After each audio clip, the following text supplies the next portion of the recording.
어떤 취지로 이 프로그램을 운영하고 있는지 말씀드릴게요.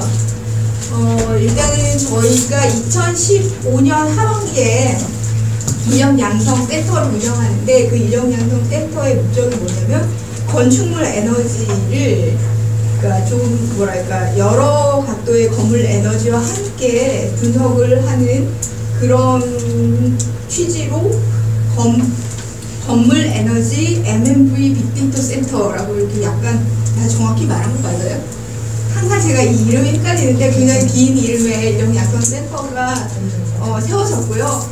취지는 그런 여러 가지 건물 에너지를 빅데이터, AI에 접목시켜서 좀 더 발전적인 방향으로 새로운 그런 아이템, 그리고 새로운 분석 방법, 그리고 새로운 산업을 찾아보자라는 취지에서 건축공학과가 메인이고요. 왜냐하면 그 도메인 난리지 자체가 건축에 대한 그런 데이터를 기반으로 하고 있고, 그 다음에 에너지, 그리고 그거를 분석할 수 있는 통계, 데이터 사이언스 학과까지 다 같이 모였고요. 그리고 나중에 추가적으로 에너지에 포함되는 화학공학과 학생들까지 다 함께 모여가지고 프로그램을 운영하고 있어요. 그래서 보통은 이제 데이터 사이언스 학과 학생들하고 거의 반반 정도로 운영이 됐는데, 요번 학기는 되게 특이하게도 두 명 학생 빼고는 다 건축공학과. 그래서 데이터 자체를 다룬다기보다는 아직까지는 도메인 날리지를 더 많이 갖고 있는 그런 학생들이 대부분이고요. 그래서 저희가 주로 공부하려고 하는 거는 기초적인 빅데이터 어프로치들은 첫 학기에 지금 배우고 있고, 그리고 한 4~5명이 학부생이에요. 그렇다 보니까는 아직 그런 본인이 직접적인 분석을 안 해본 학생들도 있고, 그래서 좀 기본적인 내용을 그냥 쉽게 우리 필드에서 이렇게 하고 있습니다. 이런 설명해 주시면은 될 것 같고요. 너무 어려운 전문적인 그런 것들을 사실 학생들 편차가 좀 많이 나는데 질문으로 그렇게 커버해 주시면 되겠습니다. 네, 그리고 저희 이렇게 초대해 주셔서 감사드립니다. 저는 이제 초록소프트 소속의 그 데이터 드리블 팀을 맡고 있는 용영훈이라고 하고요. 이렇게 젊은 분들하고 이렇게 얘기를 하게 돼서 참 반갑고 기쁩니다. 회사 소개를 시작하기 전에 지금은 IT 시대가 지나가고 데이터 시대가 도래한 건 다들 아시죠?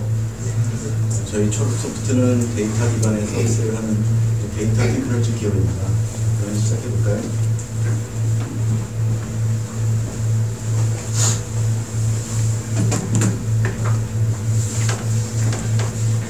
저희 대표이사님을 먼저 간단히 소개를 해드리겠습니다. 서울대학교를 졸업하고 LG 삼성물산 등의 어떤 그런 대기업에서 활동을 하시는 것도 중요하지만 서울, 안양 등의 5개의 사회인 야구팀을 지금 운영하고 계세요. 근데 지난주 주말에 13년 만에 처음으로 사회인 야구 대회에서 우승을 했습니다.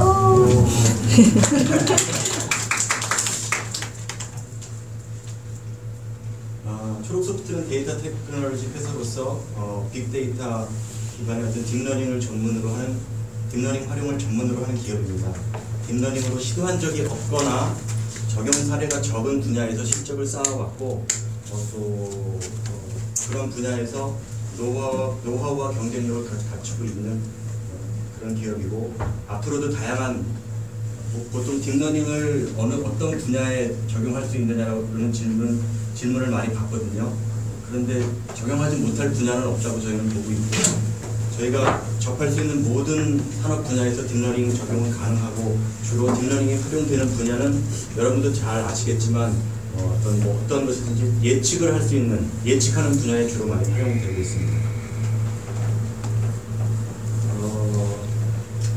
벤처 기업들뿐만 아니라, 우리 같은 벤처 기업들뿐만 아니라 많은 이제 기업들에서 이런 이제 그 수상이라고 그러죠. 수상을 한다든가 인증을 받는다든가 이런 것에 굉장히 집중을 하고 있는 모양을 보이는데요. 저희 또한 이제 그 특허정보원장상을 특허원장상을 수상한 것을 비롯해서 K글로벌 300에도 선정되었고, 또 기업 부설 연구소도 있고, 벤처 기업 확인서도 받았고요. 그리고 소프트웨어 개발을 한 기업이니까 당연히 소프트웨어 사업자 신고 확인서도 받았을 거고 중소기업 확인서도 받았을 거고. 근데 이것들이 다 저희가 진행을 하다 보니까 여러분들이 향후에 나가서 어떤 일을 하게 될지는 모르지만 다 연관관계가 다 있어서 어떤 걸 받으려면 서로 얽혀 있어서 하나 받으면 저것도 받아야 되고 이게 없으면 저걸 못 받고 그런 연관관계가 상관관계들이 있는 거여서 굉장히 중요한 문제가 아닌가 판단됩니다. 저희 특허 사항을 좀 말씀드리겠습니다. 저희가 초록소프트는 이제 3년이 간 넘은 아직 그 어린이와 같은 기업인데 그럼에도 불구하고 지금 현재 10건의 특허 출원을 한 것 중에 저희가 5건이 등록되어 있어요. 주로 유동인구 분석과 관련된 분야에서 저희가 4개의 그 특허 출원을 했고 나머지는 스포츠 분야에서 특허 출원을 했는데 그 외에도 5개가 지금 현재 출원 중이고 여기서도 저희가 특허가 나올 것이라고 저희가 예측은 기대를 하고 있습니다. 그리고 해외 출원, PCT 출원도 3건이 있고 상표 등록도 2개가 등록이 되어 있습니다. 저희 초록소프트는 지금 이제 이게 특허 로드맵이거든요. 여기서 스포츠는 빠져 있고 저희가 유동인구 관련된 분야에서 이렇게 데이터 기반으로 한 데이터 사이언스 학과에서도 오신 것으로 알고 있는데 데이터를 수집하고 전처리하고 저장을 해서 데이터베이스를 구축하고 그것을 딥러닝으로 활용하는 단계까지 딥러닝으로 활용한다는 건 저희가 이제 개발한 앱이라든가 각 용역 기관에서 저희한테 요청한 어떤 기술 개발에 있어서 활용하는 단계까지 그래서 수집, 저장, 딥러닝 활용까지 하는 그 상관관계가 있는 특허 로드맵을 지금 구축하고 있습니다. 사업 분야로 넘어가겠습니다. 저희가 추진하고자 하는 사업 분야는 B2C 분야를 먼저 말씀드리면 유동인구 빅데이터 딥러닝이라고 저희 명명을 했는데 저희 모바일 앱으로 그 신규 매장의 손님 수를 예측하는 그런 앱을 개발했었어요. 묘목조목이라고 하는 서비스인데 입지와 업종을 선택하면 유동인구를 분석해서 어떤 자영업 매장, 예비 자영업자에게 손님 수를 예측해주는 그런 모바일 앱을 저희가 출시했고요. 그 이름이 묘목조목이라고 하는 여기 써있는 묘목조목이라고 하는 서비스입니다. 여기 보시면 저 자리에서 떡볶이 장사라면 하루에 몇 명이나 올까? 이 동네 유동인구는 몇 명이고 뭘 팔아야 잘 될까? 저희 앱을 통해서 확인하실 수 있습니다. 실시간으로 해주는 거예요? 네, 그렇게 그걸 이제 표방하고 있죠. 그렇게 가고 있습니다. 자, 한번 간단한 것부터 넘어가고요. 저희가 그래서 유동인구 관련된 것을 정부 과제를 통해서 수행을 했는데 이것을 전자부품연구원 신뢰성연구센터에서 시험 성적서를 이제 저희가 받았어요. 근데 7가지 커피부터 한식까지 7가지 항목은 자영업자 가장 선호하는 항목들이고 가장 번화한 5곳에서 저희가 그 테스트를 했을 때 예측 평균 오차율이 2.12% 나와서 저희로서는 상당히 잘 나오지 않았나 이렇게 판단을 하고 있습니다. 여기서 말씀드리고 싶은 건 성별이라든가 나이대 이런 거 외에 수많은 데이터가 필요한 데이터가 있는데 이런 데이터를 저희가 수집하고 있다는 것을 말씀드리는 거고요. 그 외에도 저희가 묘목조목이라는 앱에 추가적인 기능을 넣어서 상가의 권리금이 적절한지 아닌지 과한지 적합한지 그것을 판단할 수 있는 솔루션을 더 추가했습니다. 그리고 이것은 저희가 이화여자대학교 기후환경변화 예측연구센터와 같이 협업을 해서 했던 거고요. 캄보디아라는 나라가 재난재해가 굉장히 많은 나라라고 하네요. 그래서 이것을 통해서 재난경보, 재해재난경보 시스템인 레인보드 지오라는 앱을 같이 함께 개발했습니다. 같은 얘기. 마찬가지로 이것도 스포츠 빅데이터 딥러닝이라고 해서 다들 많이들 아실 텐데 야구 판타지 게임이에요. 내가 감독이 돼서 가상의 선수들을 팀을 구성해서 실제 프로야구 경기가 수행될 때 내가 선정한 선수들이 몇 점에 어느 정도 성적을 내는지 그걸 가지고 유저 간의 어떤 순위를 결정하는 하고 그러는 게임인데 미국에서는 굉장히 활성화되어 있는 그런 게임입니다. 자, 이것은 저희가 그 자체 솔루션으로 지금 개발하고 있는 거고요. 지금 시작품 파일럿 버전 정도로 저희가 개발해놨는데 프로야구 승부 예측서에서 점수를 예측하는 거죠. 몇 대 몇으로 끝나는지, 어떤 타자가 뭐 안타를 쳤는지 못 쳤는지 그런 것들을 이제 분석하는 그런 앱을 개발을 했고요. 이 모델은 저희가 향후 좀 보완을 해서 실제 앱으로 더 정교하게 만들 계획을 가지고 있습니다. 그래서 딥볼이라는 그런 이름을 가진 거고요. 스포츠 빅데이터 기반의 프로야구의 타석 이닝당 승패 예측을 하는 그런 솔루션입니다. 그리고 B2B로 넘어가겠습니다. 저희가 그 교통연구원으로부터 의뢰를 받아서 도로상에 있는 자동차와 사람들의 정보에 해당하는 차량 번호판과 사람 얼굴을 처리해달라는 그런 의뢰를 받았습니다. 그래서 딥러닝으로 차량 번호를 인식하고 또 사람 얼굴을 인식해서 차량 번호가 찍혔을 때 블러 처리하고, 마찬가지로 사람이 찍혔을 때 이렇게 블러 처리해서 개인정보를 지우는 그런 프로젝트를 수행했는데, 실제로 시작품을 개발을 해주기를 했지만 실제로는 기반 기술을 개발해 준 거나 마찬가지로 그쪽에서 만족도가 좀 높게 나오고 있습니다. CCTV를 통한 유동인구 데이터 수집, 나이스 평가 정보라는 그 기업으로부터 저희가 의뢰를 처음에 개발에 대한 추천을 받았는데요. CCTV 속, 그러니까 전국 각지에 있는 어떤 주요 지역에 있는 CCTV의 영상을 분석해서 몇 명이 있는지, 몇 연령대, 성별, 그리고 향후에는 뭐 내외분까지 저희가 분석을 하려고 하는데, 그런 이제 유용한 정보들을 추출해서 각 지자체에 제공하는 그런 서비스를 계획하고 있습니다. 그리고 아까 대표님께서 말씀하신 것 같은데 실내 공간 정보와 관련된 저희가 프로젝트 관련해서 건설기술연구원으로부터 2개의 프로젝트를 수주를 했습니다. 그래서 CAD 데이터를 통해서 사람들의 이동 경로나 비상 대피로를 파악할 목적으로 CAD 파일에서 어떤 유용한 정보를 추출해내는 그런 기술을 지금 개발을 하고 있고요. 또 이것은 이 건물이 전국에 있는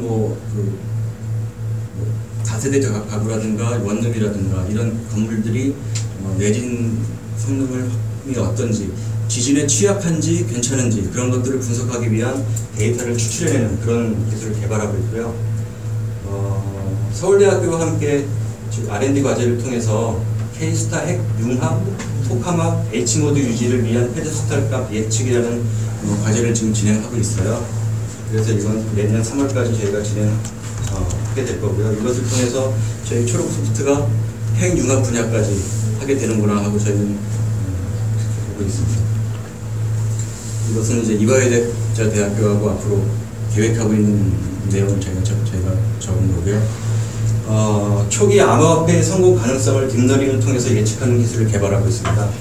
단순한 통계적인 분석보다는 그보다 조금 더 발전돼서 수많은 데이터를 확보해야 하기는 하지만 테스트하는 과정에서 따른 많은 그 과정을 통해서 신규로 이제 초기 단계에 있는 그 암호화폐들이 거래소에 상장을 할 가능성, 상장을 해서 어느 정도 유지를 할 수 있는지 그런 가능성을 예측하는 그런 기술을 개발을 하고 있고요. 본 개발을 통해서 어떤 사기성 암호화폐도 줄어들고 또 재산을 탕진하게 되는 그런 이제 유저들도 좀 적어지게 되기를 그렇게 바랍니다. 이건 블록체인 관련된 내용이고요. 이것은 이제 저희가 개발을 했을 때 어떠한 암호화폐가 매일 어느 정도 이상 거래될 확률이 85%입니다. 또는 뭐 95%입니다. 그렇게 예측해주는 결과값을 보이는 거고요. 아래는 전문가가 평가했을 때 평점이 어느 정도 되는지. 그래서 저희 딥러닝으로 인한 평가와 전문가가 예측한 평가 둘로 나눠서 저희가 지금 개발을 지금 진행 중에 있습니다. 본격적으로는 내년 7월 이후부터는 아마 이게 본격적으로 사업을 하게 되지 않을까 싶습니다. 저희 사업은 유동인구, 공간정보, 에너지나 식량, 그리고 스포츠, 블록체인과 같은 다양한 분야에서 그 빅데이터 딥러닝을 수행해 왔고, 그 노하우를 활용해서 컨설팅부터 제일 처음에는 이제 개발 이슈를 공유를 하고 컨설팅, 교육, 그래서 이제 그 기술 제안과 뭐 프로그램 개발 설계, 실제 외주 개발 용역까지 저희가 여러 그러니까 처음부터 마지막 끝까지 다 컨설팅 하면서 이제 시작해서 개발 마무리까지 다 도울 수 있는 그런 기업이고요. 그래서 초록소프트는 이제 정리를 하면 남들이 시도하지 않은 다양한 산업 분야에서 빅데이터 딥러닝 분야의 기술을 축적해 가고 있습니다. 이 분야는 저희가 지금 현재까지 수행하고 있는 분야고요. 앞으로는 더 많아질 거라고 기대하고 있습니다. 저희가 R&D 과제를 많이 수행했는데 전부 R&D 과제를 6개를 저희가 수행해서 이 2개는 지금 현재 진행하고 있는 과제고요. 이 4개는 마무리가 종료가 된 과제입니다. 그래서 이 과제를 통해서 저희가 총 한 5억 8천만 원 정도의 R&D 과제에 수주를 했었습니다. R&D 과제는 저희가 참여 기업으로도 할 수 있고 하고 있고 위탁 연구 개발 또는 외주 개발로 참여할 수 있는 그런 형태로 저희가 지금 수행 방향을 잡고 있습니다. 자, 이상으로 저희 초록소프트 회사 소개를 마치도록 하겠습니다. 감사합니다. 아까 교수님께서 말씀해 주시기로는 그 데이터 사이언스 분이 2분 계시다고 하시는데 잠깐 좀 요번에는 데이터 사이언스 학생이 없고요. 없어요. 네, 화학공학 학생 2명하고 나머지는 다 건축공학 베이스예요. 그 학기 초에 빅데이터 딥러닝, 뭐 머신러닝 뭐 기초적인 거를 배우신다고 들었는데 지금 클래스 다 듣고 있죠,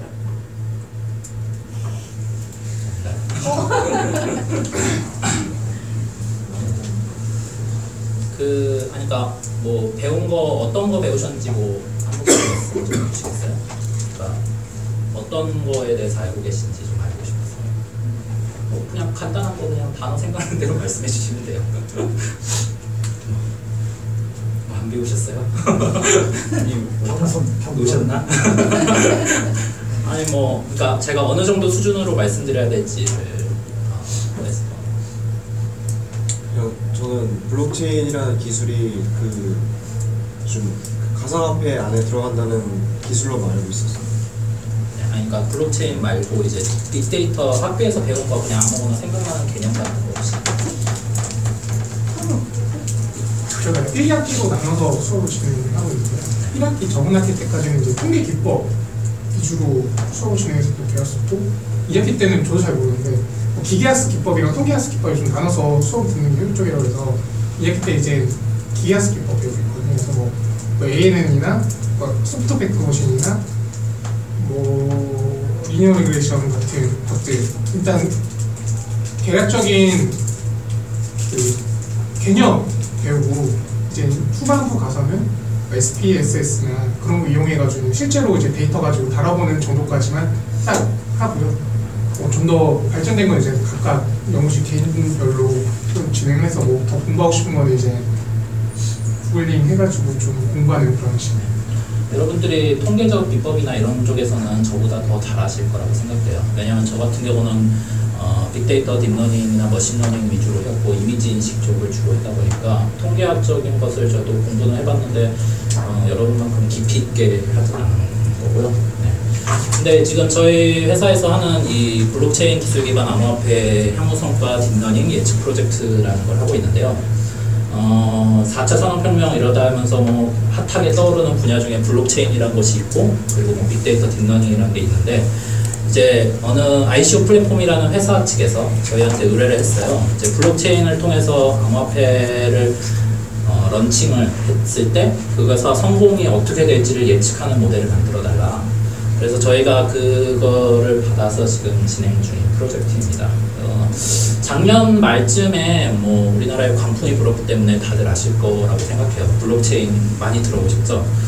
블록체인이라고 하면은 이제 데이터들을 블록에 모아서 정리하고 그걸 체인처럼 얼기설기 모두 연결돼 있어서 거래 시스템이 중앙 집권화되어 있지 않은 분산화, 디센트럴라이즈된 그런 것을 말하죠. 그래서 엄청나게 혹시 여기 투자 보시는 분 계세요?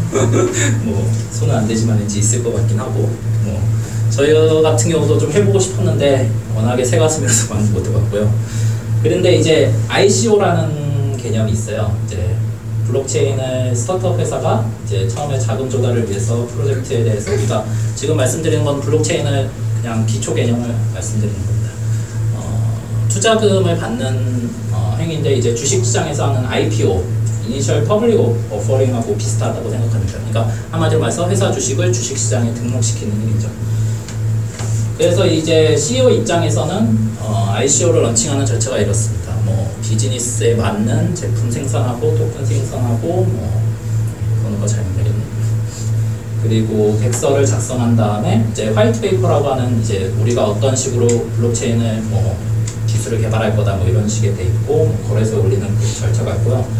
이제 이 부분을 조금 집중을 해주셔야 되는데 투자자 입장에서 ICO 투자 절차가 있는데 이제 프라이빗 세일, 프리세일, 퍼블릭 세일, 거래소 상장 뭐 이런 절차가 있어요.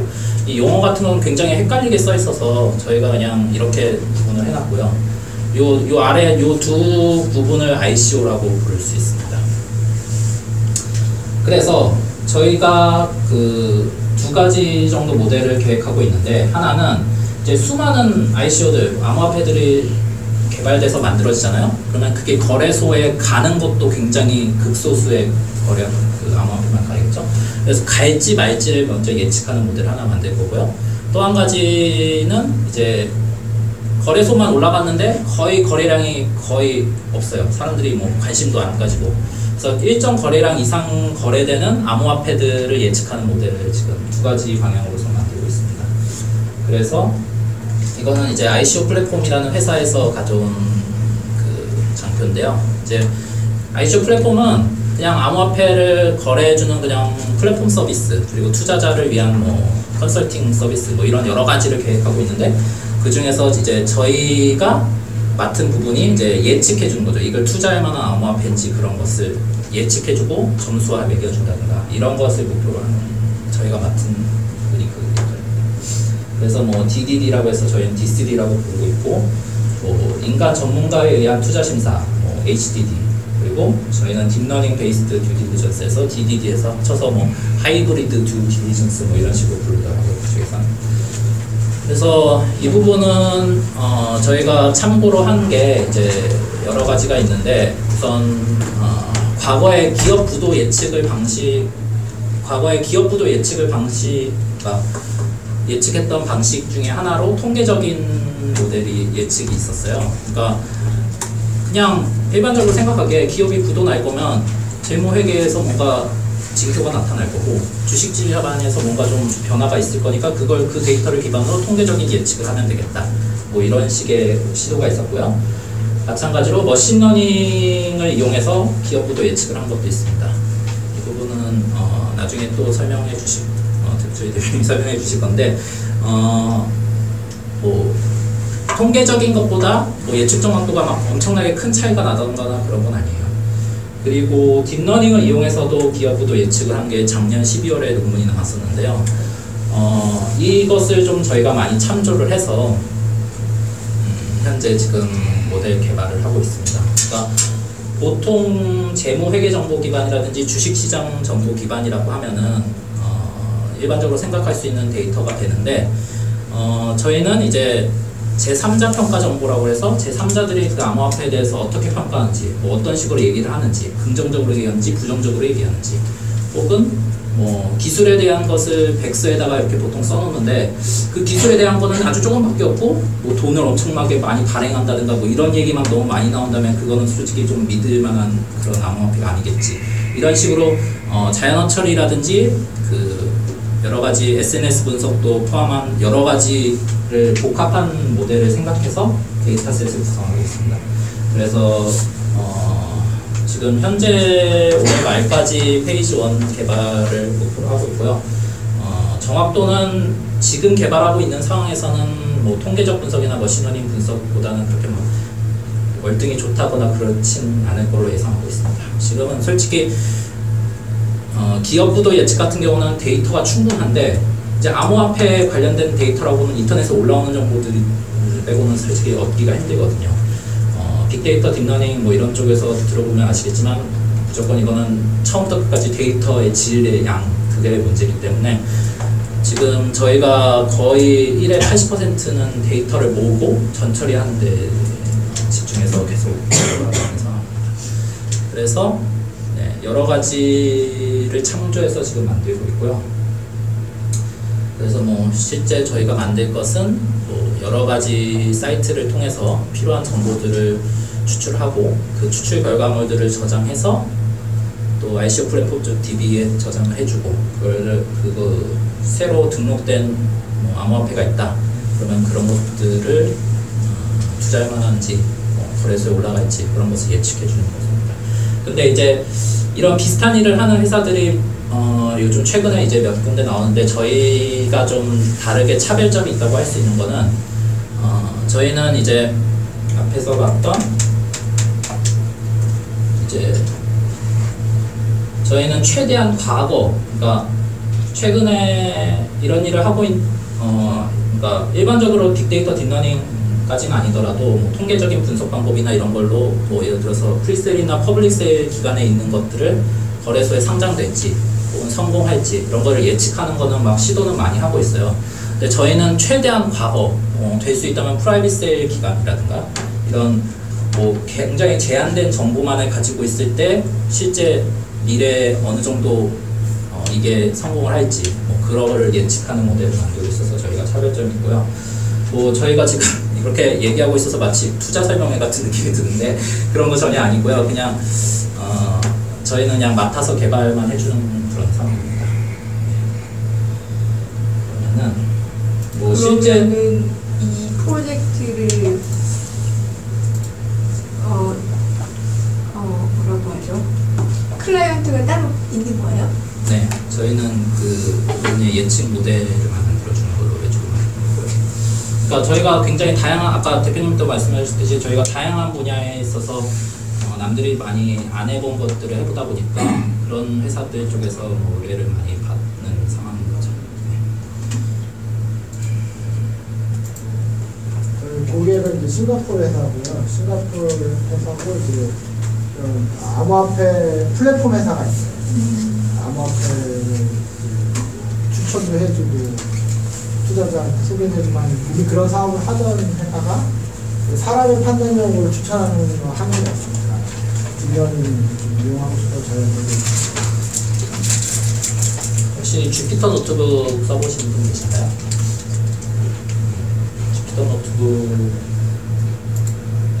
그 정도면 그 정도 아실 거라고 생각하는데 우선 저희는 간단하게 우선 돌리는 과정을 한번 보여드릴게요.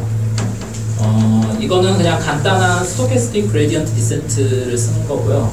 그냥 사이킨런이라는 기본으로 제공하는 라이브러를 이용해서 하는 모델입니다. 그래서 지금 데이터를 저희가 수집을 해왔어요. 이 데이터 수집이 아까도 말씀드렸듯이 거의 저희가 하는 게 대부분이기도 하고 이거를 어떻게 쓸모있게 이제 모델을 넣을지 그걸 전처리하는 거가 가장 골치 아프고 일이 많이 드는 거죠. 그리고 실제 모델 설계나 이런 거는 뭐 별로 신경을 안 쓰고 있고요. 저희가 네, 그렇습니다. 그래서 지금 뭐 코인 여러 가지가 있는데 이제 이거를 다 카테고라이즈 범주화를 시켜놨어요. 그래서 여기 보시면 ICO 컨트리 같은 경우는 뭐 3이면은 뭐 아시아 지역에서 만든 암호화폐다. 뭐 2면은 유럽에서 만드는 거다. 뭐 이런 식으로 카테고라이즈 했고요. 그리고 나머지들은 이제 다 이제 4분이라고 하나요? 그 0부터 25%까지는 1, 25에서 50까지는 2 이런 식으로 카테고라이즈 했고요. 여기 마지막에 보시면은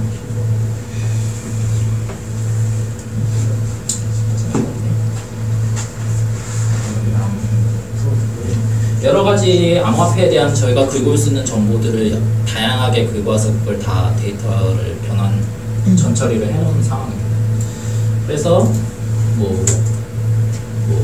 우선 이 부분은 아시는 분은 아시는데 한번 모르시는 분들을 위해서 설명드리자면 데이터를 긁고 와서 여기 셔플 섞고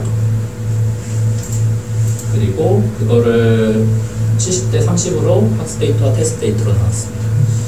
그래서 서포트 그레디언트, 스토캐스틱 그레디언트 디센트를 제공해주는 함수가 있거든요. scikit-learn이라는 함수를 이용해서 그냥 간단하게 넣은 거고요. 이거는 뭐 그냥 여러분들한테 보여주기 그냥 샘플 형식으로 보여준 거고, 그래서 뭐 웨이트 값을 이런 식으로 구했고요. 트레인 데이터 이용해서 하면은 그냥 뭐 예측이 뭐 87.5%다. 그리고 테스트 데이터 기반으로서는 72% 정도 나온다. 라는 걸 볼 수 있는 상황입니다.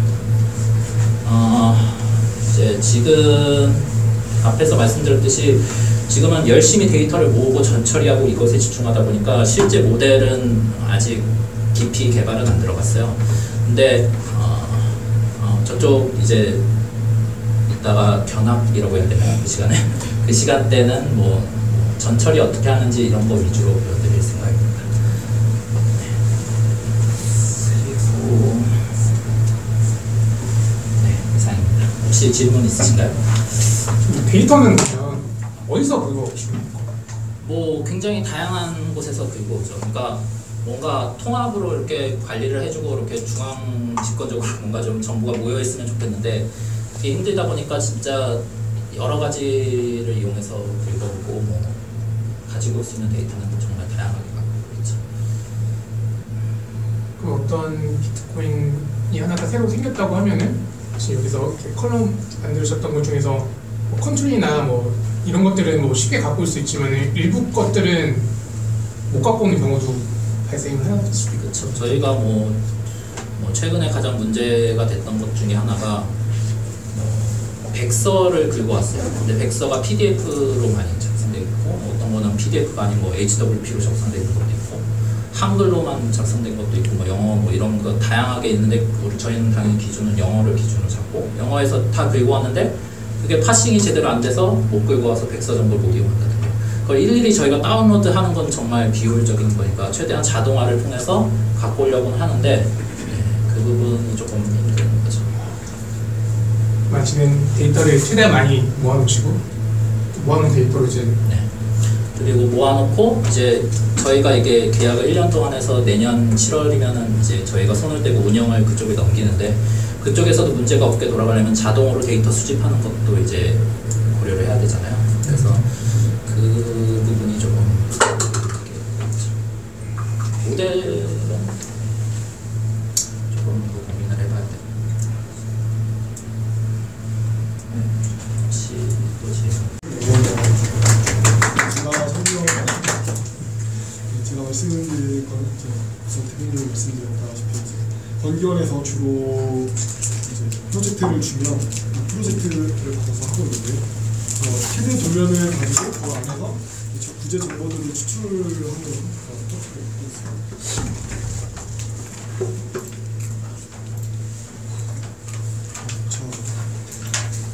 현재 이 프로젝트의 목적이 원래는 이제 BIM이라는 그런 이제 플랫폼을 구성을 하려고 건기원 측에서 이제 했었는데 이제 원래 기존 도면들이 다 CAD 도면으로 되어 있다 보니 이제 그거를 가지고 이제 플랫폼을 다시 이제 BIM 플랫폼으로 이제 구축을 하려고 하다 보니 너무 오랜 시간과 인력이 너무 필요하다 보니 이제 저희가 이제 딥러닝을 통해서 그 시간을 획기적으로 줄이기 위해서 모델을 만들게 되었습니다. 기존의 이제 2D CAD 도면은 사람들이 인식을 시켜줘야 하는 프로그램이죠. 그래서 그 객체들 자체는 이름이 다 이제 명명되어 있지만 프로그램 자체 내에서는 이게 뭐 벽체인지 뭐 그런 뭐 기둥인지를 알 수가 없기 때문에 사람들이 일일이 지정을 해줘야 되는 그런 어려움이 있었습니다. 그래서 그 CAD 프로그램 자체에서 이제 전문 인력이 해석하기 위해서 전문 인력들과 이제 엄청나게 많은 도면들을 해석하기 때문에 그 오류 발생들이 일어날 수 있고요. 그래서 그 도면들 많이 처리하다 보면 이제 많은 인력과 많은 시간이 필요하게 됩니다. 그래서 저희가 이제 프로젝트 2개를 맡고 있는데 그 중에 하나가 CAD 도면을 이용해서 신대공간 정보 표준을 통하기 위해서 알고리즘을 개발하는 모델을 만들고 있는데요. 이거는 이제 이 CAD 도면으로부터 벽체, 기둥, 바닥 등을 추출하여서 사람들의 이제 이동 경로 또 내지는 비상 대피로를 추출하는 데 목적을 두고 있습니다. 두 번째는 이제 건물 설계도를 활용해서 내진 성능의 해석을 하기 위해서 기본 정보 추출을 하는 건데요. 여기서도 마찬가지로 이제 기둥, 벽체를 위주로 해서 이제 마지막 최종으로 이런 것들의 정보 수치를 받아서 내지는 취약하다, 내지는 이제 취약하지 않다라는 걸 하는 걸 목적으로 삼고 있습니다. 그래서 이 두 개가 이제 흐름이 약간 좀 비슷하기 때문에 이제 두 개를 같이 합쳐서 얘기를 드릴게요. 저희가 먼저 이제 해야 되는 일이 이제 건축 도면을 그리다 보면은 이제 건축 사무서나 뭐 설계사에 따라서 이제 파일명이라든지 그 안에 이제 레이어 이름이라든지 이제 그런 것들이 이제 다르게 나타나는데요. 이제 그런 것들을 먼저 이제 딥러닝을 해서 파일 분류를 먼저 합니다. 그런 거. 그래서 이미지 형태로 변환해서 저장을 하고요. 그래서 이미지 변환된 이미지를 통해서 이제 수치 정보들과 같이 함께 데이터셋을 구성을 해서 머신러닝을 통해서 학습을 시키게 됩니다. 그래서 이제 최종적으로 이미지를 활용해서 이제 모델 CNN 계열의 이미지 인식 모델을 활용해서 이제 이런 식으로 이제 간략하게 이제 표현이 된 건데요. 기둥, 벽이나 이제 가로, 세로 내지는 이제 좌표, 높이 정도까지 이제 목표를 하고 있습니다.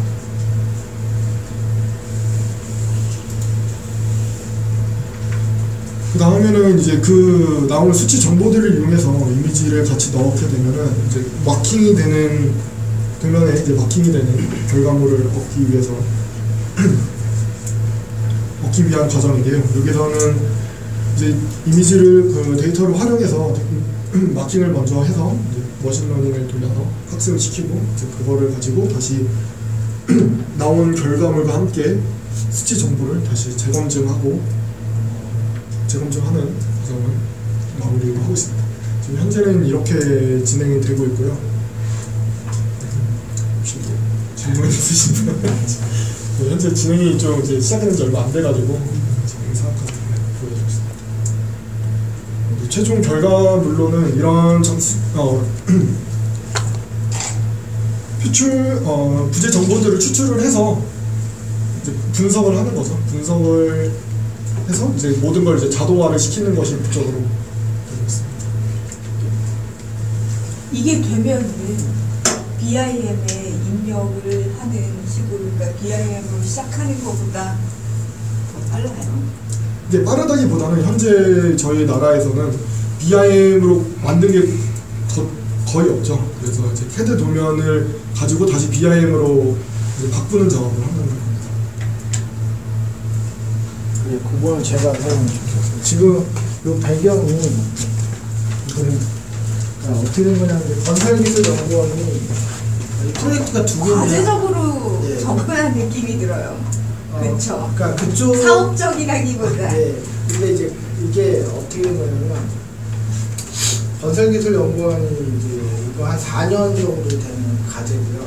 기간이 전체 예산이 꽤 큰 거죠. 근데 이제 뭐 되게 고민을 많이 하고 준비를 해서 이제 과제가 2년째 시작이 되고 있었는데 여기서 이제 하고 싶은 건 뭐냐면 일단은 이 프로젝트가 이제 지진이 있고 실내 공간 정보 실내 공간 정보만 말씀을 드리면 어떤 건축물의 실내 공간 정보에 해당하는 데이터를 다 뽑아내서 그거를 가지고 뭐 여러 가지 응용을 해보겠다는 거예요. 예를 들어서 이제 맹인들을 위한 내비게이션을 만들어 본다든지, 그러니까 이제 건물 밖에 내비게이션 그런 거 많잖아요.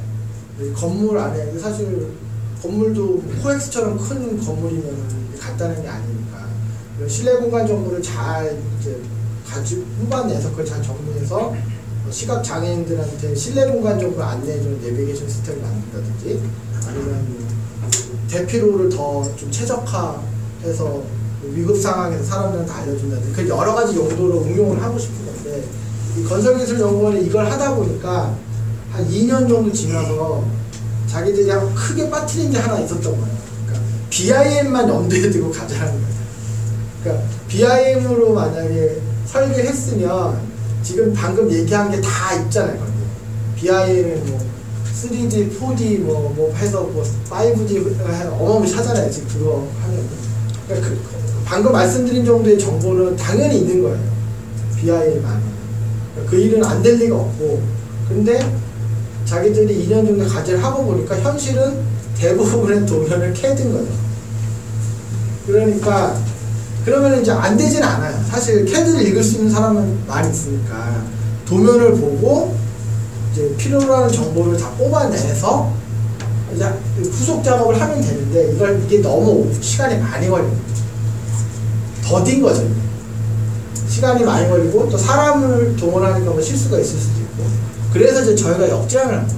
그러니까 너네가 하고 있는 과제 중에 정작 이 부분이 뻥 뚫려 있다. 그러니까 이걸 제대로 안 하면 전체 프로젝트가 4년 뒤에 쓸모없는 프로젝트가 될 걸로 보니 우리가 이런 기술이 있으니까 이 일은 이제 우리가 해보겠다. 매주 개발 형태로 하는 거죠. 근데 이제 이 과제가 중요한 게 아니고 우리가 이걸 통해서 우리 회사가 이제 우리 회사는 이제 이런 레퍼런스를 쌓는 거죠. 그리고 저희랑 비슷한 일을 그러니까 이거랑 비슷한 일을 하는 회사 중에 어반베이스라고 하는 회사가 있는데 그 회사가 하는 일은 뭐냐면 이케아 아시죠? 이케아 홈페이지 가보시면 가구 배치를 AR로 이렇게 해주는 그런 솔루션이 있어요. 그러니까 그런 거를 하는 회사가 있어요. 그러니까 저희랑 접근은 달랐지만은 그 CAD 도면을 가지고 그 가구 배치를 이렇게 3D로 막 해주는 그런 솔루션을 만든 회사가 있거든요. 그러니까 저희가 이런 기술을 쌓으면 이제 그런 회사를 경쟁할 수 있는 거죠. 그렇죠? 저희 그런 사업적인 목적을 갖고 하는 거죠. 그래서 이제 딥러닝을 했을 때 이점이 뭐냐면 일단 시간을 줄일 수 있다. 시간. 아까 지금 이제 좀 실질적인 얘기 드릴 때가 됐으니까 예를 들자면 이런 거. 회사 소개에 보면 이런 게 있었잖아요.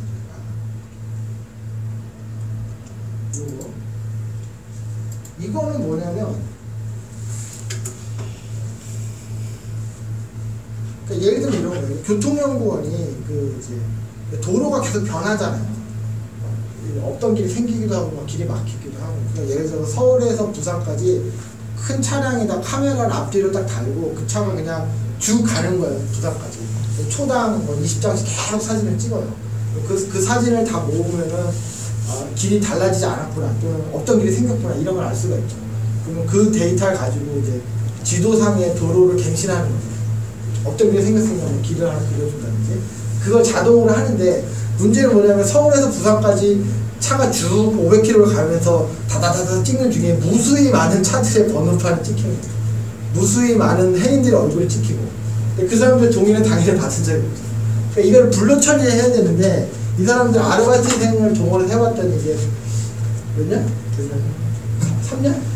네, 3년이 걸립니다. 3년. 그래서 안 되는 거죠. 그러면. 근데 이제 저희가 이제 저희 기술로 하면 뭐 반나절이 그런 거. 그러니까 이런 거예요. 사람이 못하는 일을 딥러닝이 한다기보다는 사람이 하려면 할 수는 있는데 너무 시간이 많이 걸리는 거를 이제 딥러닝으로 시간을 단축해줘요. 그러니까 아까 그 CAD 도면도 좀 그런 거고. 근데 이제 우리가 암호화폐의 향상가를 예측해주는 거는 좀 얘기가 다르죠. 그건 이제 사람의 판단력을 예측하는 한계가 있고 우리는 그거보다 더 좋은 예측을 할 수 있다 주장을 하는데 자, 이 시점에서 우리가 제가 이제 시간을 좀 벌었으니까 이호경 선생님 감사합니다. 내가 말한 건 지금 전혀 없는데 4번 이거를 처음부터 말씀드리는 것보다 이쯤에서 말씀드리는 게 좋을 것 같아서 제가 이번 순서 이렇게 바꿨어요. 왜냐면 처음에 얘기를 하면 너무 개념적인 얘기가 돼서 지금 실제로 저희가 하고 있는 걸 좀 보셨잖아요. 이거를 지금 들어보시면 이제 지금 앞에 또 들으신 얘기가 좀 이렇게 결합이 되실 텐데 자 이겁니다. 이게 지금 한 15페이지 정도 되는데요. 우리가 빅데이터를 분석한다고 하는데 그렇죠. 많은 분들이 그런 얘기예요. 이거 별로 기존 거랑 다르지가 않은데? 그런 느낌 받은 분 계시죠? 빅데이터를 뭔가 했는데 과거의 데이터를 가지고 내가 통계적으로 처리했을 때 하고 그렇게 다른 것 같지가 않아요. 데이터가 많은 거 빼고는 사실 이제 이 부분이 빠졌기 때문에 그러니까 뭐냐면 제가 이제 하나 말씀드릴게요. 일단 이 목차 좀 말씀드리고 싶은데 저희가 이제 인포메이션 테크놀로지 시대가 데이터 테크놀로지 시대로 지금 넘어간 거거든요. 이 데이터 테크놀로지 시대 안에 저희가 빅데이터를 얘기하는 거고 빅데이터랑 인공지능은 뗄래야 뗄 수가 없는 거예요. 인공지능을 빼고 빅데이터만 얘기하면 방금 말씀드린 것처럼 예전에 하던 거랑 별반 차이가 없을 수가 있어요. 두 개를 같이 얘기해야 되고 그리고 사실 인공지능이란 말이 이름을 좀 잘못 지었어요. 그래서 사람들은 많은 혼돈을 주고 있는데 인공감성이라는 말이 사실은 더 정확합니다. 제가 이쪽으로 해보는 거. 왜 그런지 설명해 드릴게요. 그리고 빅데이터를 활용하는 레벨이 크게 3단계가 있어요. 1레벨, 2레벨, 3레벨. 3레벨까지 가려면 어떻게 되는지. 자, 먼저 이건데, 이건 뭐 더 잘 아시겠지만, 저희가 이렇게 데이터가 한 100개가 발생하잖아요, 데이터가. 그럼 지금까지 어떻게 해야 했냐면, 우리 인간이 판단하기에 유용한 한 10개에서 20개 정도 인포메이션을 추렸어요. 100개의 데이터가 있으면, 이거 수집 단계에서 우리가 보기에, 이거는 쓸모없어, 그냥 데이터고. 이거는 메모에 두면 언젠가 유용할 것 같아. 그럼 인포메이션, 이렇게. 다이어리에 적든, 이걸 DB에 넣든, 이걸 추렸죠. 인간이 추린 이 인포메이션을 훗날 어떻게 써먹냐면, 인간의 판단력으로 분류하기도 하고, 분석하기도 하고. 그래서 이런저런 유용한 결과를 내죠. 이거를 잘하도록 도와주는 게 인포메이션 테크놀로지. 우리가 흔히 IT라고 말하죠. 그런 시대를 살아왔는데 지금 시대가 어떻게 바뀌어 있냐면 데이터가 발생하면 거르지 않습니다. 거를 필요가 일단 없어요. 왜냐하면 데이터 저장이 예전보다 쉬워졌어요. 클라우드에 저장하면 돈도 별로 안 주고 보안도 강화합니다. 그래서 데이터가 발생하면 인포메이션을 따로 선별하지 않아요 지금. 근데 이 데이터는 현실적으로 한 80%는 인터넷에서 온 데이터예요. SNS, 웹 2.0 이후에 나머지 10에서 20%는 센서, 에센스. IoT, M2M은 결국 센서잖아요. 그러니까 8대2로 인터넷 아닌 센서 이렇게 보시면 돼요. 이렇게 방대한 데이터가 들어오면 예전에는 습관적으로 걸렀는데 인포메이션이 아니고 지금은 발생하는 데이터를 다 받는다. 그러니까 사실은 빅데이터라는 표현보다는 올 데이터라는 표현이 더 정확해요. 발생하는 데이터를 내가 거르지 않고 다 받아들인다. 올 데이터. 그러니까 빅데이터라는 표현을 쓰니까 사람들이 많은 혼돈을 하는데 뭐냐면 데이터가 많으면 빅데이터잖아요. 그게 아니고 발생한 데이터를 내가 거르지 않고 전부 다 내가 지금 다루고 있으면 빅데이터. 예를 들자면 이런 거예요. 10억 개의 데이터가 있었는데 인간의 판단력으로 그 중에 1억 개 데이터를 인포메이션이라고 딱 걸렀어요. 그 무려 데이터 개수가 1억 개나 되죠, 인포메이션이니까. 이건 그런 건 빅데이터가 아니에요. 근데 어떤 경우가 있냐면 포항제철 그 용광로에 보면은 용광로 주변에 주요 센서를 달아요. 근데 그 센서가 10분에 한 번씩 시그널을 받아요. 그러면 그 시그널이 하루 종일 받아봐야 한 70, 그렇게 돼요.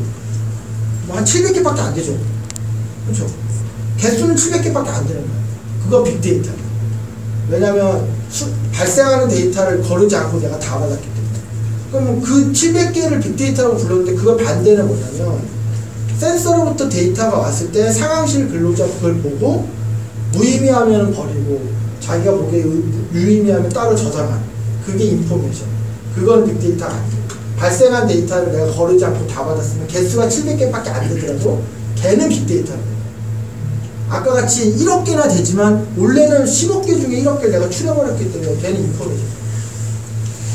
빅데이터라는 표현 때문에 많은 사람들이 데이터 개수로 그래서 이제 제일 무식한 얘기가 우리 조직에는 빅데이터가 10억 개나 있다. 그래? 우리 조직에는 20억 개가 있어. 이런 데가 있어요.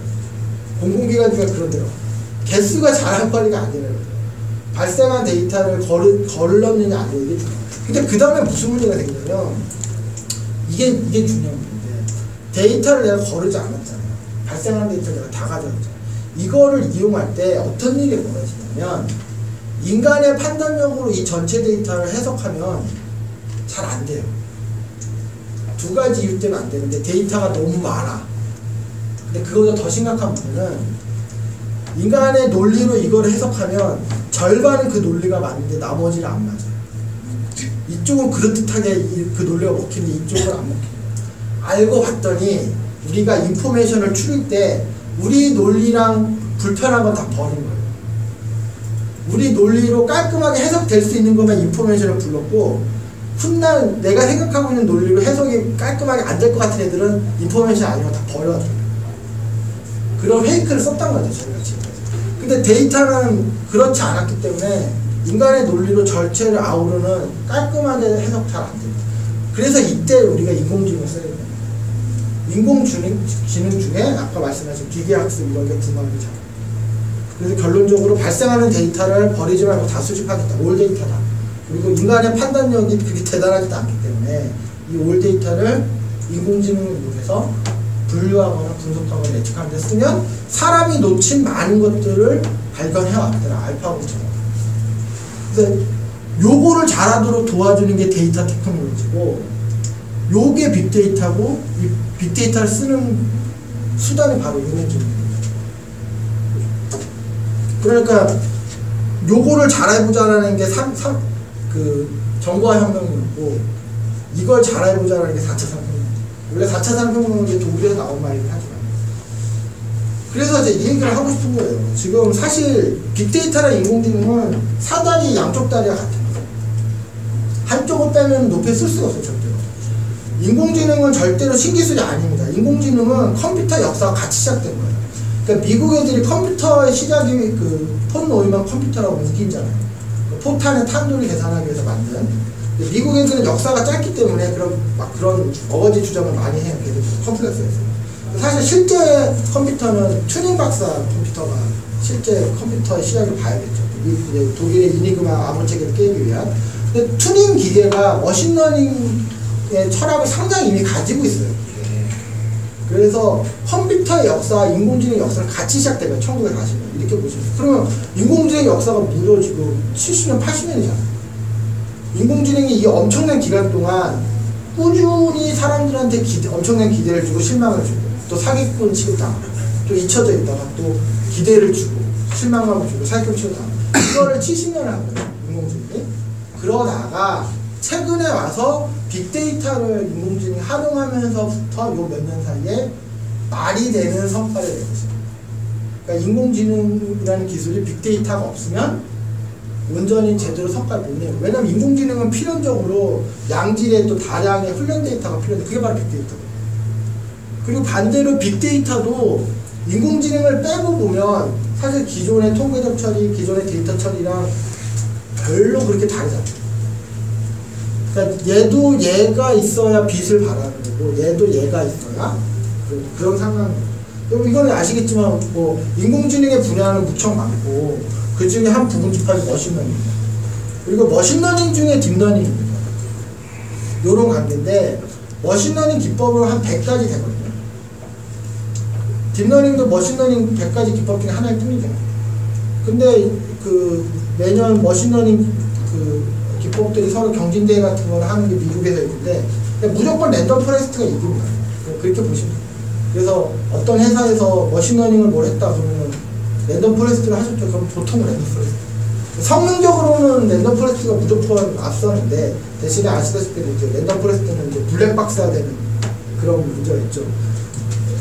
그리고 이제 딥러닝 이런 상황인데, 요게 이제 히스토리 좀 말씀드리면은 1980년대에는, 그러니까 70년대 80년대 초중반까지는 인공지능 분야가 되게 넓어요. 여기는 검색도 인공지능이고, 뭐 최적 경로 찾는 것도 인공지능이고. 그런데 양대산맥이 전문가 시스템하고 우리가 기계학습이라고 말하는 머신러닝을 말하는 이 두 개가 양대산맥이었어요. 1980년대, 90년대. 근데 처음에는 전문가 시스템이 훨씬 앞서 나왔어요. 80년대, 90년대 초까지. 대표적인 게 IBM의 왓슨. 퀴즈쇼 나가서 우승하고 체스 세계 챔피언 꺾고, 그게 전문가 시스템. 그런데 전문가 시스템이 앞서 나가다가 딱 성장이 정체되고 기계학습이 얘를 이제 추월한 거예요. 그게 90년대에 있었던 일이고, 기계학습의 한 분야인 그 당시에 뉴럴 네트워크라는 애가 상당히 앞서 나갔어요. 근데 이제 이거는 이제 어떻게 보시면 되냐면, 전문가 시스템하고 머신러닝은 어떤 차이가 있냐 이런 겁니다. 그러니까 둘 다 인공지능의 한 분야인데, 이게 예를 들어서 이게 인공지능이면, 인공지능이라는 건 대단한 게 아니고 처음에는 백지 상태죠. 얘한테 양질의 훈련 데이터를 계속 줘요. 그걸 훈련을 시켜서 얘 똑똑해지죠. 똑똑해진 상태에서 뭔가 물어보면 대꾸를 하고 뭔가 문제를 좀 풀고 이렇게 되는 거잖아요.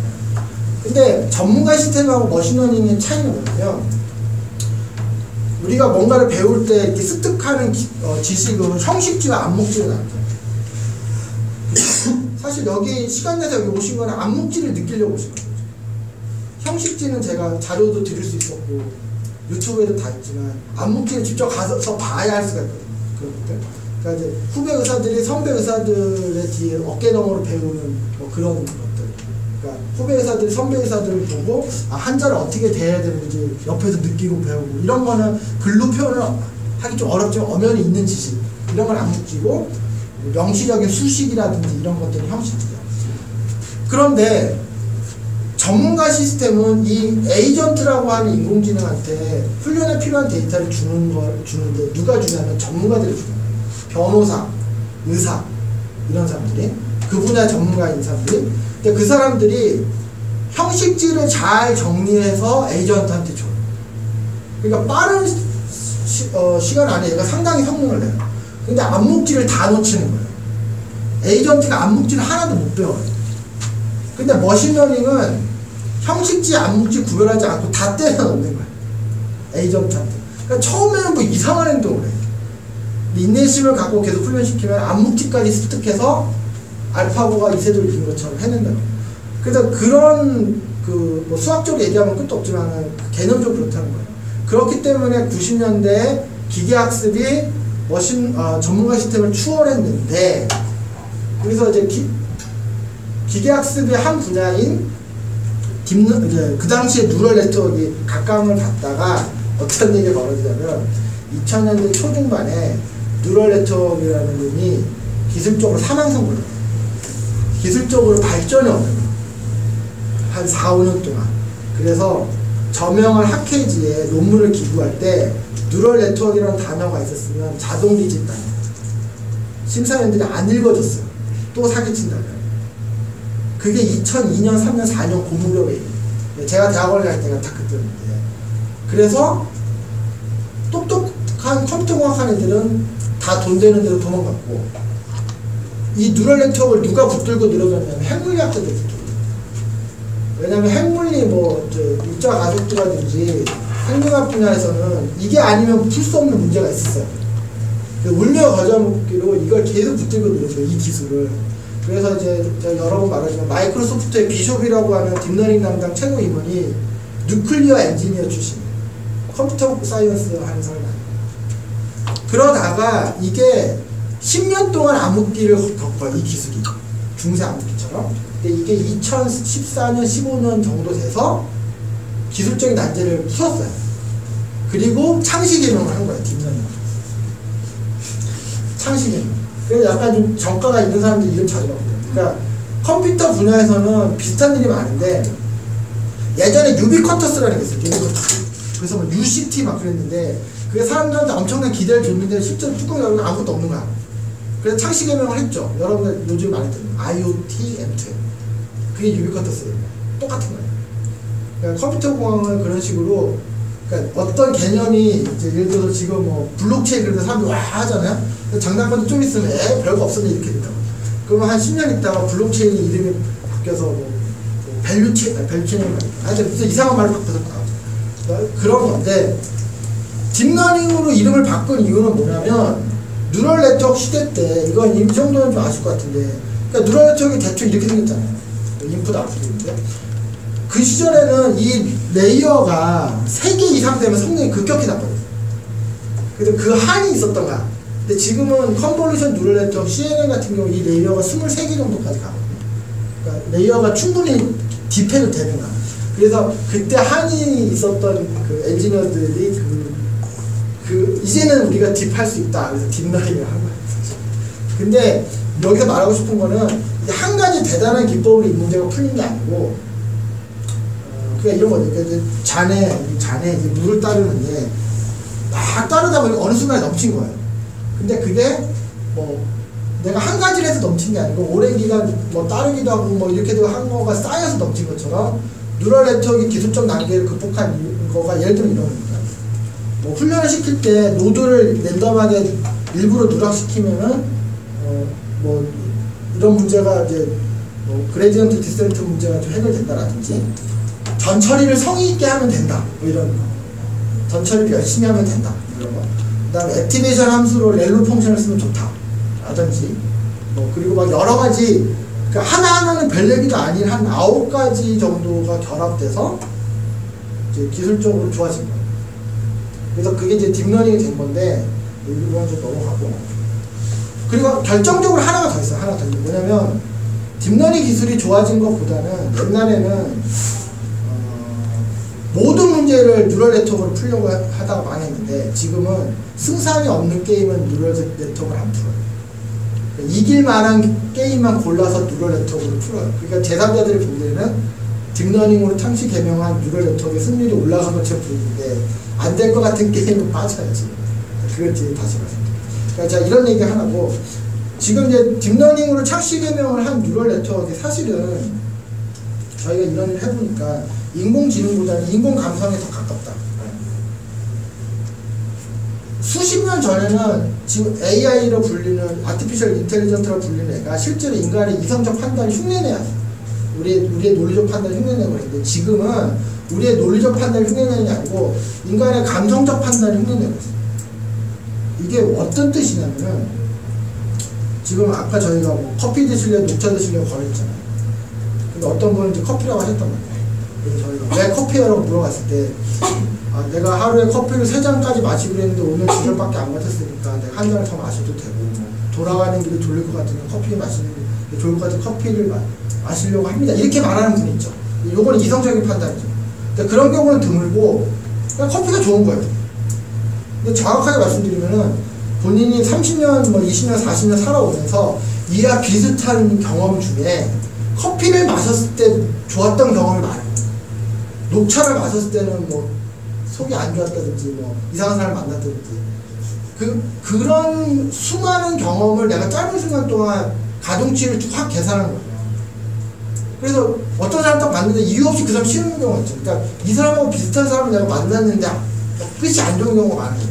그럼 자꾸 안 엮이게 돼. 근데 이 사람도 이유 없이 막 좋아. 그러니까 이런 사람을 겪어서 내가 좋은 경우가 많아요. 그러니까 우리가 그런 식의 감성적 판단 상당히 많이 하고 이게 바로 딥러닝 하고 그러니까 어떤 논리적인 흐름으로 이거다 저거다 하는 게 아니고 충분히 많은 훈련 데이터를 기반으로 우리가 개인지 고양인지 맞추는 것처럼 그러니까 딥러닝이 하고 있는 일이 인공 감성이에요. 근데 지금 이제 바틀렉은 뭐냐면 남자들이 여자들한테 맨날 이제 이러다가 이걸 묻죠. 왜 당신이 왜 그렇게 느끼는지 설명해봐. 그럼 설명 안 되죠. 왜냐면 그거는 이성적 판단이 아니니까. 근데 여자들 많이 보통 맞죠. 왜냐면 수십 년간의 경험상 주식 투자를 해서 망하는 걸 많이 본 거예요. 그래서 하지 말아라. 근데 왜 하지 마? 아니, 따져봐서 그런 케이스를 많이 본 거야. 그렇죠? 직관적으로. 근데 이게 이제 중요한 얘기인데 인공지능은 특히 머신러닝은 인간의 감성적 판단을 흉내내서 충분한 케이스에서 확률 높은 선택을 끊임없이 하고 있는데 사람들이 항상 딥러닝 네가 왜 그런 결론을 냈는지 이성적으로 설명해봐 이런 얘기를 지금 하고 있어요. 그래서 이게 지금 무슨 일이 벌어지냐면 설명을 안 해줘도 되는 영역을 딥러닝이 깊숙이 들어갔어요. 개인지 고양인지 맞추는 문제, 연예인 목소리를 들려주고 이게 누군지 맞추는 문제. 어차피 설명 안 해주잖아. 설명 안 듣지도 않고. 근데 어떤 학생이 뽑았을 때 대학교를 열심히 다닐지 아닐지 문제. 사실은 입학사정관이 뽑는 것보다 딥러닝이 뽑는 게 더 정확하게 뽑을 확률이 높겠지만 입학사정관이 학생을 뽑으면 왜 떨어뜨렸는지 설명해 줄 수가 있는데 딥러닝으로 학생을 떨어뜨리면 설명이 안 되는 거예요. 근데 이런 영역은 학부모들 설명을 듣고 싶어 하죠. 그런 영역은 딥러닝 같은 기계학습이 못 들어가요. 지금 이제 그런 영역이 있는 거예요. 근데 여기에서 여러분들의 기회가 있는 건데 제가 이런 일을 하면서 느낀 게 뭐냐면 40대 이하와 40대 이상의 사고방식이 다르요. 그러니까 40대 이상은 병원에 가셨는데 의사가 당신 암이요 그러면 대뜸 왜요 이렇게 왠지가 알고 싶은 거야. 왠지가 나 건강관리 잘하고 나 착실하게 살았고 재진 것도 없는데 왜 내가 암에 걸렸는지 너무 억울하고 쟤는 맨날 술 먹고 그러는데 쟤는 암에 안 걸렸고 그러니까 이해하고 싶은 거야. 40대 이상은. 그리고 40대 이상은 내가 어떻게 해야 되는지 그러니까 내가 암 진단을 받은 논리적인 흐름을 설명해 달라고 이런 식으로 얘기해요. 그러니까 30대 이하는 그런 질문을 더 해요. 그럼 어떻게 해야 돼요? 그러니까 40대 이상이 보기에 30대 이하는 별로 고민을 안 하는 것처럼 느껴져요. 근데 사실은 인공지능 시대에는 이게 더 맞는 거예요. 그러니까 무슨 뜻이냐면 40대 이상은 자기 스스로 납득하지 못하는 거 못 받아들여요. 내가 이해하지 못하는 거 절대 선택합니다. 그리고 40대 이상이 많은 조직은 결제 라인이 있어요. 밑에서 윗사람들 설득하고 결제를 받고 합의를 하고, 그러니까 서로 간에 이성적으로 설득이 되는 것만 남는 거예요. 근데 밑으로 갈수록 저게 더 좋은 게 맞으면 하는 거죠. 이런 거죠. 해봤더니 좋아. 이런. 그러니까 이게 되게 바틀리는 거예요. 그래서 지금 이제 이런 배경하에 말하고 싶은 건 이건데, 빅데이터를 활용하는 레벨은 크게 이렇게 세 가지로 나눌 수 있어요. 저희가 이런 거 계속 해보니까. 첫 번째는 시각화예요. 시각화. 워드 크라우드 그려보셨죠? 그렇죠. 워드 크라우드 함수를 이렇게 그려주세요. 이거는 뭐냐면, 이 시각화 안 하는 게 좋긴 한데, 이거는 이제 3,000원짜리 비행기를 산속에 묻어놓고 카페를 쓰는 거예요. 이 비싼 비행기를. 비행기가 빅데이터라는 뜻이에요. 그러면 레벨 2는 뭐냐면, 결국은 전문가가 뭔가 판단하거나 전문가가 보고서를 쓰시거나 전문가가 컨설팅을 하시는데, 그 전문가가 빅데이터를 좀 보고 그걸 하는 거예요. 그러니까 전문가가 뭔가 좋은 판단을 할 수 있도록 빅데이터가 뭔가 근거자료를 대주거나 요런 용도로 빅데이터 쓰는 거예요. 요거보단 낫죠. 요거는 비행기를 버스로 쓰는 거예요. 버스. 사람 많이 탈 수 있어요. 여기서부터 저기까지 웅 하면서 가는데 뭔가 좀 이상하죠. 저 날개는 괜히 있는 것 같지 않은데. 그게 왜 이렇게 얘기하냐면, 빅데이터를 시각화하면 어떤 일이 벌어지냐면, 보기 좋죠. 뭔가 느낌이 있죠. 아무 일도 안 벌어져요. 그러니까 무슨 얘기냐면, 뭐 하자는 건지 말자는 건지, 그러니까 뭐 시각화가 이렇게 되고 있으니 많은 사람들이 이렇게 얘기해요. 그래서 뭐 시사점이 있다고 하는데, 시각화되는 걸 봐서 이거를 뭐 투자를 하라는 건지 말라는 건지, 뭐 차를 한 대 더 사라는 건지 말라는, 그렇게 절대로 단정적인 메시지가 안 나옵니다. 뭐 지금 이렇게 상황이 좋다, 뭐 이런 정도. 그러니까 어떤 의사결정에 직접적으로 연결이 안 된다는 거예요. 시각화는. 근데 이제 이거는 그래도 어쨌든 전문가 판단하고 빅데이터에서 서포트하는 거니까, 이거보다는 이거의 결과로 뭔가를 하게 되죠. 그러니까 우리가 뭔가를 하게 된다는 뜻은 뭐냐면, 그거의 결과가 향후에 성공일 수도 있고 실패일 수도 있는 거예요. 이게 뭔가를 하게 된다는 뜻이에요. 근데 우리가 시각화된 결과를 보고 서로 간에 토의를 하고 이러면은, 그 토의의 결과 절대로 성공하지도 않고 절대로 실패하지도 않아요. 그렇잖아요. 차라리 이거는 성공하기도 하고 실패하기도 하죠. 뭔가 정책이 나오고 결론이 나오니까. 그러니까 이게 이거보다 낫다는 뜻인데, 사실은 여기까지 가야 됩니다. 이게 뭐냐면, 빅데이터를 사람의 판단력이 아닌 머신러닝이나 딥러닝과 같은 소위 말하는 인공지능을 이용해서 결론을 내거나 뭔가 예측하거나 분류하는, 이게 진짜 빅데이터 제도였어요. 이게 비행기를 띄워서 대서양을 걷는 거예요. 그러니까 알파고가 4천만 건의 바둑, 대국 빅데이터를 가지고 딥러닝을 돌려서 대국 도중에 어디다가 바둑을 놓는 게 가장 이길 확률이 높은지를 계산해서 걷다 놨잖아요. 이겼잖아요. 그런 거. 근데 이렇게 하는 경우는 극히 드물다. 대부분 이거다. 대부분. 그래서 지금 보면 빅데이터는 결국 소스를 어디서 가져와서 수집을 어떻게 하고 구축을 어떻게 하느냐, 그걸 분석하는 요건데, 현실적으로 여기는 교통정리가 끝났어요. 할 게 없어요. 얘기가 다 됐어 이제. 이거는 뭐 어떻게 하면 되는지 다 알아 이제. 다 알고, 뭐 예를 들자면 아까 말했지만 빅데이터 소스의 80%에서 90%는 인터넷. 나머지 10에서 20%는 센서예요, 센서. 이게 다예요 그냥. 복잡한 게 아니고. 그리고 빅데이터 수집은 이게 이제 인터넷이라고 하면 결국은 넓은 의미에서 스크래핑일 테고, 웹에서 긁어오는 건 크롤링이고, 문서에서 뜯어오는 건 파싱이고, 이것도 뭐 여러분 나도 할 수 있다, 뭐 크롤링 뭐 이런 책 사면 할 수 있잖아요. 그리고 이제 데이터를 저장하는 거는 그냥 뭐 클라우드가 답이잖아요. 굳이 DBMS 구축할 필요 없고. 근데 이제 문제는 앞으로 이슈는 이거라는 거. 분석을 어떻게 할 거냐, 그리고 이걸 활용을 어떻게 할 거냐. 근데 이게 중요한 게 뭐냐면 여러분들 이걸 잘 하시려면 요 뒤에 있는 도메인을 잘 이해하셔야 돼요. 그렇죠? 그 분야가 건축일 수도 있고 스포츠일 수도 있고. 예를 들면 이겁니다. 구글이 기술이 엄청난 회사잖아요. 구글이 이세돌하고 바둑을 줄 때 로봇팔로 줄 수 있었어요. 로봇팔로. 그래서 그 이벤트 망했겠죠. 왜냐면 바둑에 애착 있는 사람들 장난 아니겠죠. 그러니까 구글이 바둑을 도왔더니 바둑은 동양 사람들한테는 단순히 스포츠가 아니고 예술이기도 하고 도움을 한 거죠. 그걸 이해한 거야.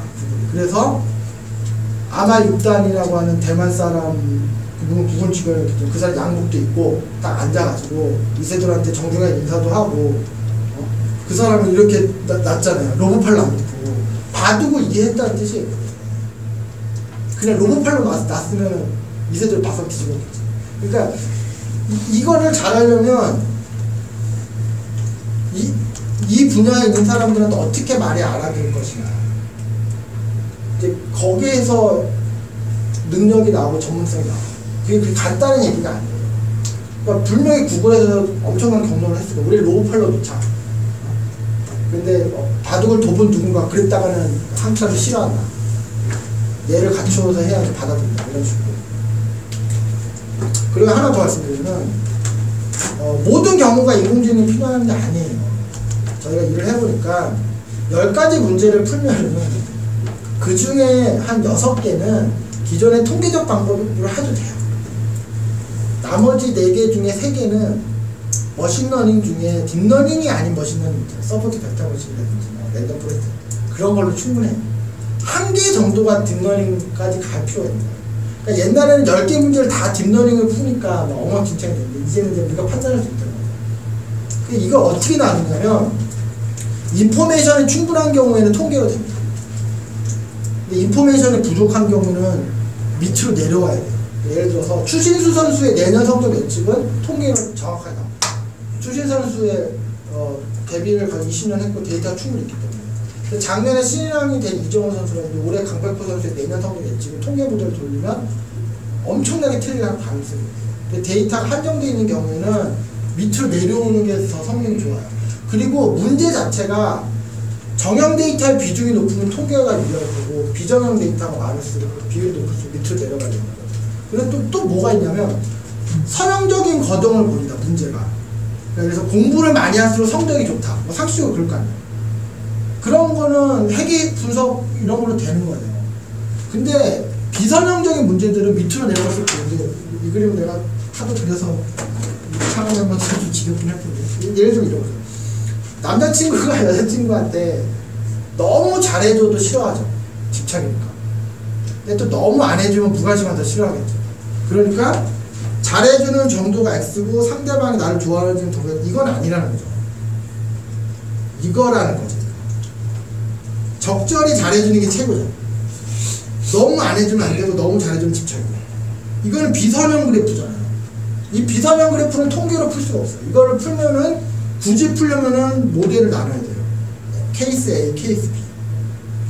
이런 비선형적인 거동이 심한 문제는 딥러닝이 상당히 장점이에요. 그래서 저희가 이제 문제를 뭐 이건 아까 우리 박수명 얘기를 하니까 그래서 지금 얘기를 좀 돌아오면 이 얘기죠. 그러니까 우리 회사는 레벨 3를 하는 회사입니다. 레벨 3. 그리고 현실적으로 많이 이렇게 하고 있다. 근데 빅데이터의 진짜 가치는 이거잖아요. 이거. 그러니까 과거에는 우리가 인포메이션 수집 단계에서부터 훗날 우리가 논리적으로 해석하는 게 불편한 것들은 다 버린 거죠. 근데 지금은 그렇게 하지 않겠다는 거죠. 그러니까 예를 들면 알파고 사례를 보면은 이제 장난처럼 준 거는 다 기보에서 뺐잖아요. 알고 볼 때는 그런 데에서도 묘수가 있었어요. 이런 상황. 예. 질문을